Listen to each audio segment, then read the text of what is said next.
प्यारे विद्यार्थियों, आज हम महाकवि भास के प्रसिद्ध नाटक स्वप्न वासवदत्तम के तृतीय अंक की कथावस्तु को देखेंगे।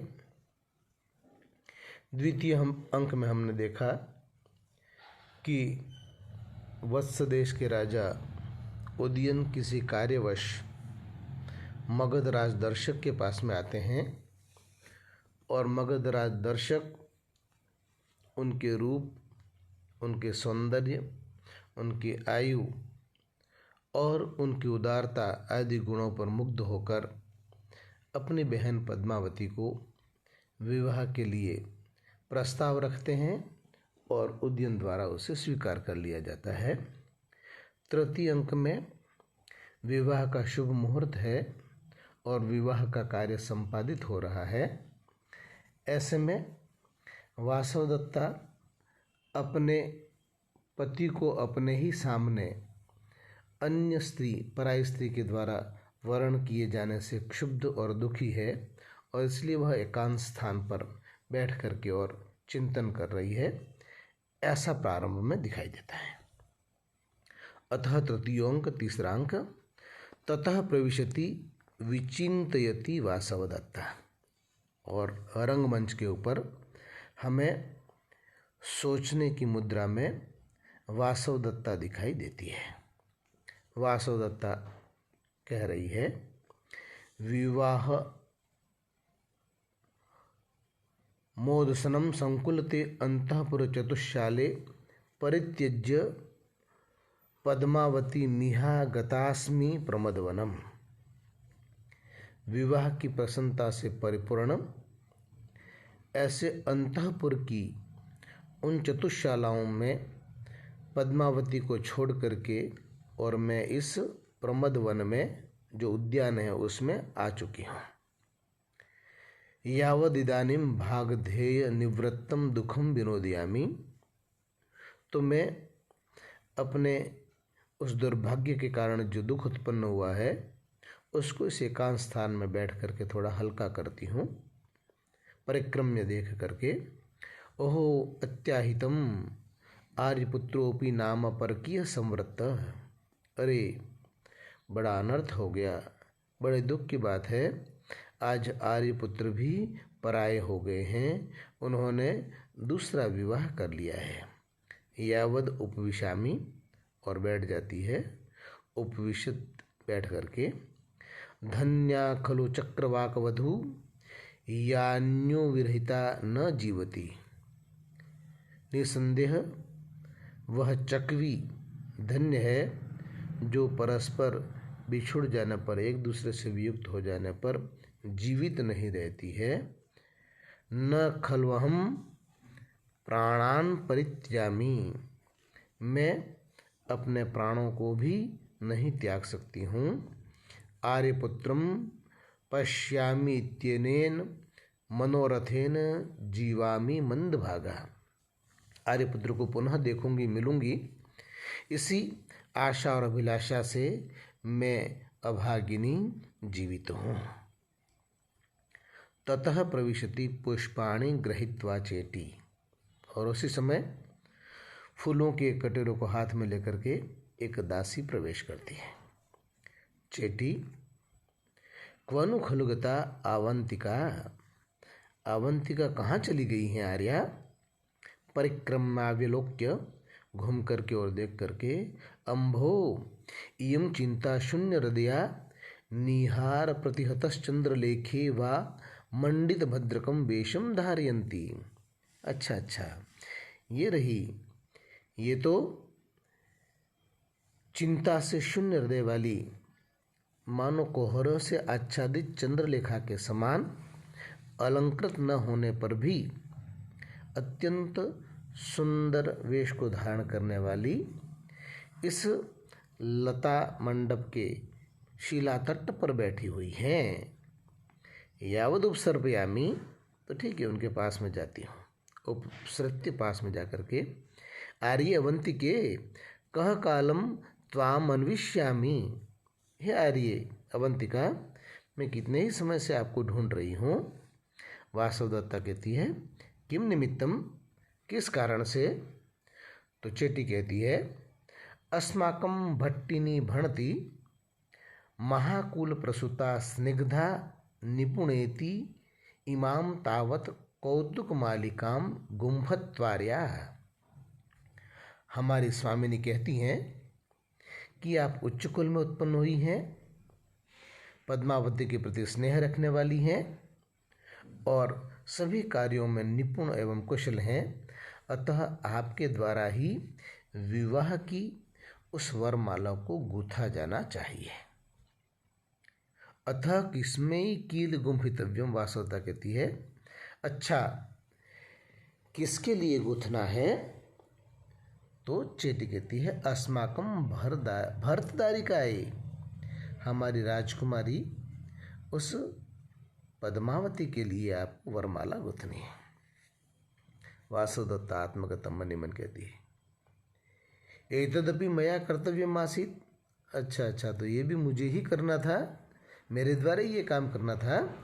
अहो अकरुणा खलीश्वरा, अरे ईश्वर निर्दयी है निश्चित रूप से, देवता मेरे प्रति विपरीत आचरण करने वाले हैं।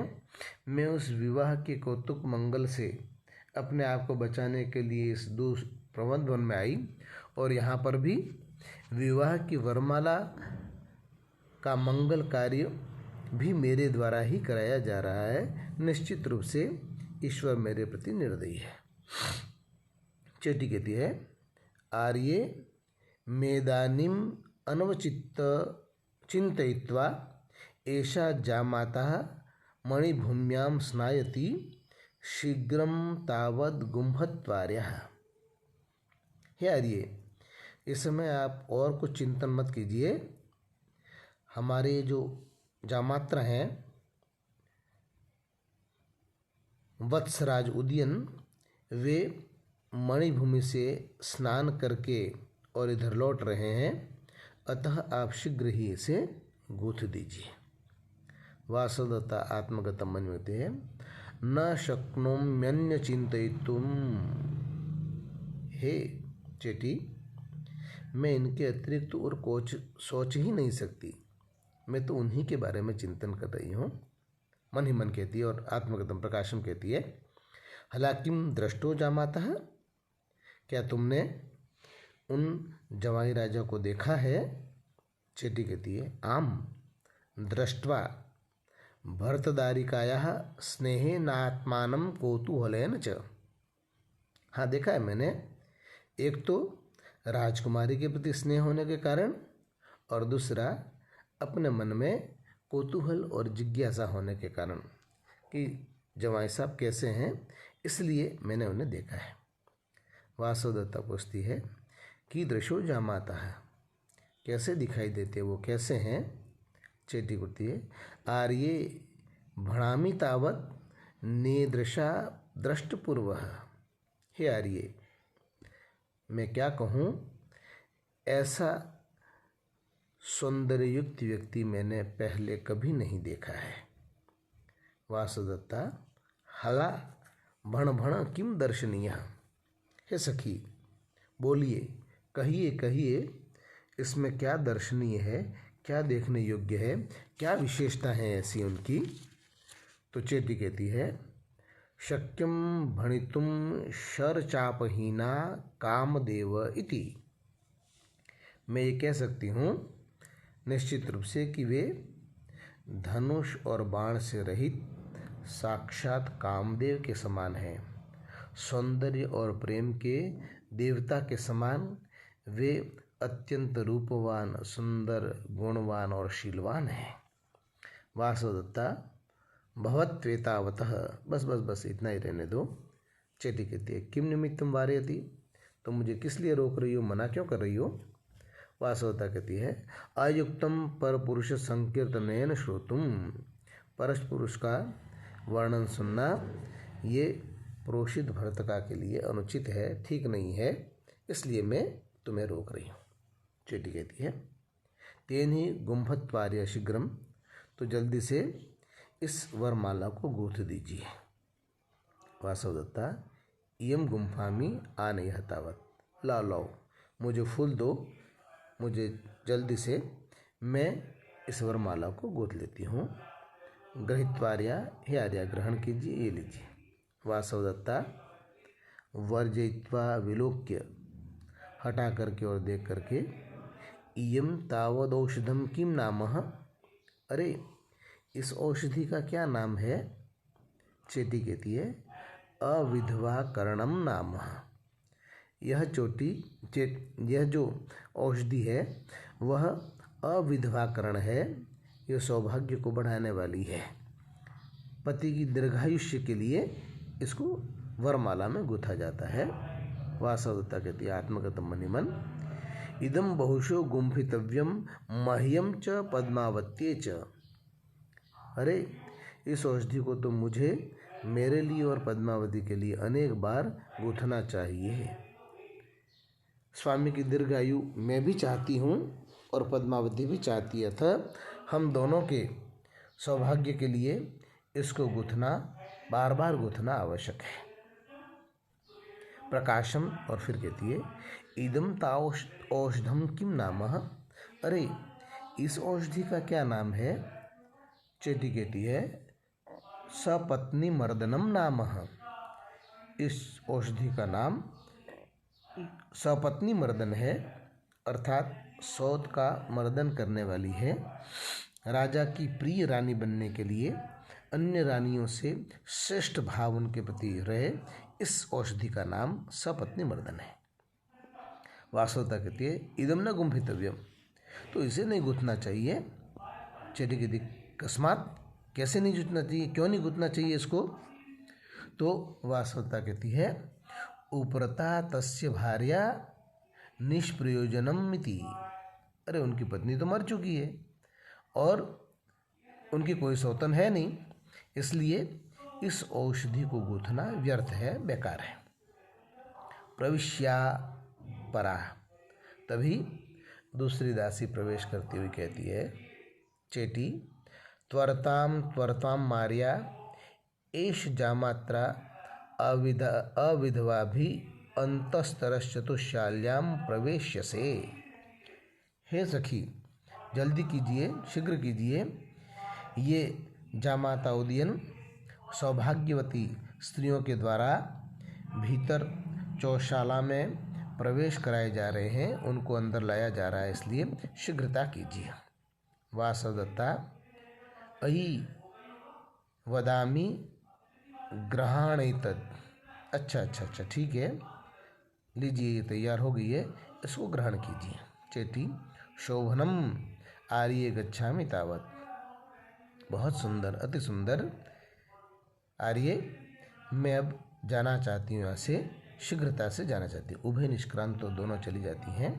वासवदत्ता गतेशा, अरे ये तो चली गई। अहो अत्याहितम, अरे बड़ा अनर्थ हो गया, बड़ा बुरा हो गया। आर्यपुत्रोपि नाम परकीह संवृत्तः, आज आर्यपुत्र भी अन्य स्त्री का वर्ण करने पर पराये हो गए हैं। अविदा शय्यायाम मम दुखम विनोदयामि, अरे इस दुख को दूर करने के लिए मैं शय्या पर लेट जाऊं। निंद्राम यदि लभे, यदि मुझे नींद आ जाए तो मेरे यह दुख थोड़ा हल्का हो जाएगा। इति निष्क्रांतः, ऐसे कहते हुए चले जाती है और इति तृतीय अंक, और तृतीय अंक की समाप्ति हो जाती है। इस तृतीय अंक में राजा उदयन के द्वारा वासवदत्ता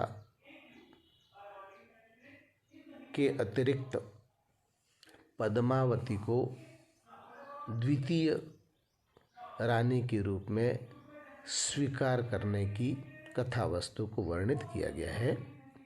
वासवदत्ता के सम्मुख ही पद्मावती का राजा उदयन के द्वारा वर्ण किया जाना उसके संताप और दुख का कारण है, और इसलिए वह एकांत में अपने उस दुख को हल्का करने के लिए प्रमदवन की ओर चली जाती है, और उसके मनोभावों को इस अंक में व्यक्त किया गया है।